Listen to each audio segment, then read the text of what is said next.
Saya akan mempresentasikan tentang penulisan sejarah. Penulisan sejarah atau historiografi adalah proses mencatat, menafsirkan, dan menganalisis peristiwa-peristiwa masa lalu berdasarkan sumber-sumber yang tersedia. Sejarah tidak hanya sekedar catatan tentang apa yang terjadi, tetapi juga mencerminkan cara pandang sejarawan serta konteks budaya, sosial, dan politik pada masa penulisan. Ada beberapa aspek penting dalam penulisan sejarah. 1. Sumber sejarah. Penulisan sejarah didasarkan pada sumber-sumber primer atau dokumen asli, artefak, saksi mata, dan sumber sekunder. Penafsiran dari sejarah lain, buku, artikel, akurasi sejarah sangat tergantung pada ketepatan dan kredibilitas sumber-sumber tersebut. 2. Subjektivitas sejarawan. Setiap sejarawan membawa perspektif, ideologi, dan pemahaman pribadi mereka ke dalam penulisan sejarah. Ini bisa mempengaruhi bagaimana peristiwa diinterpretasikan, yang dianggap penting, dan mana yang dianggap. Historiografi berubah seiring waktu. Penulisan sejarah tidak statis. Perspektif mengenai suatu peristiwa dapat berubah seiring perkembangan ilmu pengetahuan, budaya, dan ideologi. Misalnya sejarah yang ditulis pada masa kolonial cenderung memiliki sudut pandang kolonial, sedangkan setelah masa kemerdekaan sudut pandangan pribumi mungkin lebih banyak disuarakan. 4. Sejarah resmi dan sejarah alternatif. Dalam sebanyak kasus, sejarah resmi yang diajarkan di sekolah-sekolah bisa berbeda dengan sejarah yang dituturkan oleh kelompok-kelompok yang terpinggirkan atau dilupakan. Sejarah alternatif berusaha memberikan suara kepada mereka yang mungkin diabaikan dalam narasi besar. 5. Kunci sejarah. Sejarah sering digunakan untuk memahami identitas suatu bangsa, membangun narasi nasional, atau bahkan untuk membenarkan kekuasaan. Karena itu, sejarah sering dipolitisasikan atau digunakan sebagai alat propaganda. Contohnya terkenal dari penulisan sejarah adalah karya Herodotus yang dianggap sebagai bapak sejarah oleh banyak sejarawan barat. Dalam karyanya, Herodotus tidak hanya mencatat peristiwa, tetapi juga menyertakan mitos, legenda, atau cerita-cerita rakyat yang menunjukkan bahwa penulisan sejarah pada masanya belum memiliki batas jelas antara fakta dan fiksi. Ini juga ada beberapa sudut pandang lain yang tentang penulisan sejarah yang menunjukkan kerumitannya serta bagaimana sejarah dipahami dan diinterpretasikan.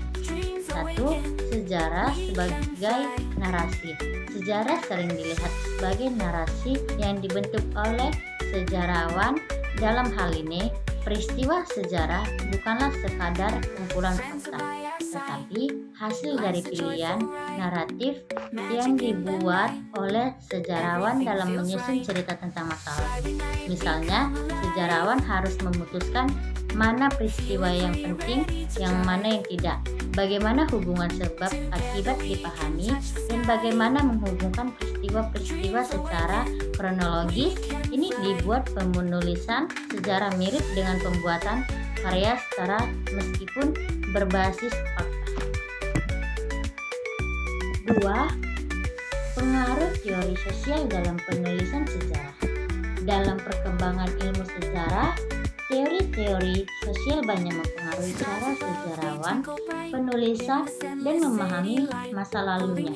Misalnya, Marxisme memberikan landasan bagi banyak sejarawan untuk melihat sejarah sebagai perjuangan kelas dan konflik ekonomi.